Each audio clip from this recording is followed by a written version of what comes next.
वकील बहू जनक पेशे से एक बहुत अच्छी वकील थी, लेकिन कहते हैं ना, बहू कितनी भी बड़ी तोप क्यों ना हो, सास के सामने तो भीगी बिल्ली ही होती है। अरे जनक, क्या बात है? आज रोटी नहीं मिली अभी तक? ये तेरा कोर्ट नहीं है जो आज फैसला ना हुआ तो कल की तारीख मिल जाए। रोटी तो रोज वक्त में चाहिए। हाँ। माँ जी, रोटी तो कब की बन गई, मैंने आपको कहा तो खाना खाने के लिए, आपने शायद सुना नहीं होगा। ओहो हो, जज नहीं हूं मैं तेरे कोर्ट की, सास हूं सास। कोई दलील फालतू की मत देना यहाँ। बहुत जानती हूं मैं इन वकीलों को। अपनी बात ऊपर रखने के लिए झूठ बोलने में जरा भी नहीं सोचते।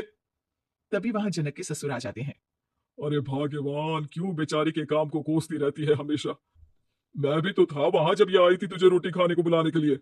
सास को तो अब गुस्सा आ जाता है कि कैसे किसी ने बहू की साइड ले ली। अरे वाह जी वाह। वो तो मैं जानती थी कि कोई ना कोई गवाह तो ये पेश कर ही देगी। पर मैं तो अब सीधा खाना खाकर सोने जाऊंगी। मुझे आदत नहीं है किसी से बहसा बहसी करने की। पता नहीं कैसे ये वकील इतना दिमाग लगाकर खुद तो झूठ बोलते ही है, साथ में झूठे गवाह भी ले आते हैं। जनक को सास के ताने सुनने की अब आदत सी पड़ जाती है। एक दिन जनक वकील की ड्रेस पर काला कोट पहनकर कोर्ट के लिए निकल ही रही होती है कि अरे कहाँ चली काला कौवा बनकर? टोक दिया ना, अब कोर्ट तो वकील वाली ड्रेस पहनकर ही जाऊंगी ना। वाह भाई वाह, दामिनी तो मैंने भी देखी है। सन्नी पाजी ने ऐसा ही कोट पहना था और कहा था कि तारीख पर तारीख, तारीख पर तारीख।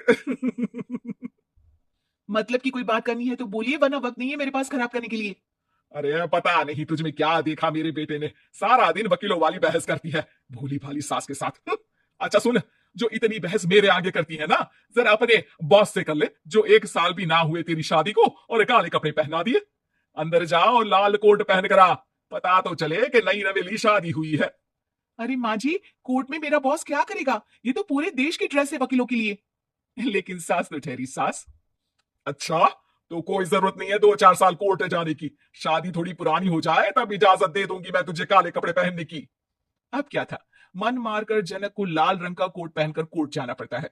उसकी जाने के बाद हाँ बढ़िया, ये पूरे देश की ड्रेस की बात करने वाली। अरे पहना दिया ना लाल कोट। अब सास आए दिन या तो जनक को उसके काम का ताना देती, या फिर उसका काम छुड़वा देने की धमकी। तंग आकर एक दिन जनक पति से कहती है, मैं सोच रही हूँ कि कोर्ट जाना बंद ही कर दूं। अरे क्यों यार, इतना अच्छा करियर है, क्यों छोड़ने की सोच रही हो? अरे लाल रंग का कोट पहनकर जाना पड़ता है। हर बात पर सास ताना देती है कि वकील तेज होते हैं, सवाल जवाब करते हैं, झूठी दलीलें देते हैं। अरे तो ठीक है ना, वो जो कहती है अपनी समझ से कहती है, लेकिन तुमको तो पता है ना कि सच्चाई क्या है। जनक को पति की बात से हौसला मिलता है कि तभी घर पर कुछ लोग आ जाते हैं। अरे ये पंच साहब कैसे आना हुआ? अरे भाई साहब, सुना है कि आपकी बहू वकील है। तभी वहां सास आ जाती है। हाँ है तो, लेकिन क्या हुआ? फिर कहीं बहस कराई क्या? अरे हम तो खुद दुखी है उसके व्यवहार से। अरे भाभी जी, आपको तो पूरा मोहल्ला जानता है कि आप कितना बोलती है। फिर हम यहाँ बहू रानी की कोई शिकायत नहीं, बल्कि अपनी परेशानी लेकर आए हैं। ससुर जी खुश हो जाते हैं। हाँ हाँ, मैं भी बहू को बुलाता हूँ। जनक वहां आती है, सबको नमस्ते करके बैठ जाती है। बहू रानी, हमारे गांव में बड़ी मुसीबत आ गई है। अब तो पूरे गांव की जिम्मेदारी मानो तुम्हारे कंधों पर है। अरे ना ना, इससे तो घर की जिम्मेदारी पूरी नहीं होती, ये गांव की जिम्मेदारी क्या लेगी? भाभी जी, आप चुप हो जाओ, यहाँ पढ़े लिखे लोगों की बात हो रही है। आप जाओ, जरा रसोई से सबके लिए चाय लेकर आओ। मैं कॉफी लूंगी। हाँ हाँ, वकील साहिबा के लिए कॉफी। सास सर पैर सब पटक कर वहां से निकल जाती है। बहू, गांव में पानी नहीं आ रहा है, पड़ोसी राज्य ने हमारा पानी रोक रखा है। हम्म, इसका मामला तो बड़े कोर्ट में चलेगा पंच जी, लेकिन ऐसा क्यों? वो राज्य हम लोगों से पानी के पैसे मांग रहा है। अब आधे गांव में पानी की सप्लाई खत्म हो गई है बोरानी। अच्छा पंच साहब, बात गांव की है तो मैं जरूर केस लड़ूंगी।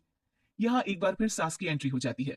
अरे वाह जी वाह, ये काम करवा लो, आप हमारी बहू से बहुत अच्छा करती है। मैं हूं सीधी सादी सास। इस लड़की ने कैसे लड़ लड़ कर मुझे साइड कर रखा है, ये तो अब आपको पता चल ही जाएगा। अरे भाभी जी, आपकी आवाज तो पूरे गांव को सुनाई पड़ती है जब आप बहू रानी को सुंदर वचन सुना रही होती हैं। अरे वकील बहू मिली है, फक्र करो फक्र। हाँ जी हाँ, सारी फकर तो हम लोग ही करें। खैर, अब जो केस लड़ेगी और पानी गांव में आ जाता है तो पंच साहब लिख कर देना होगा कि हैंड पाइप में सबसे पहले मेरी बाल्टी और घड़ा भरेगा।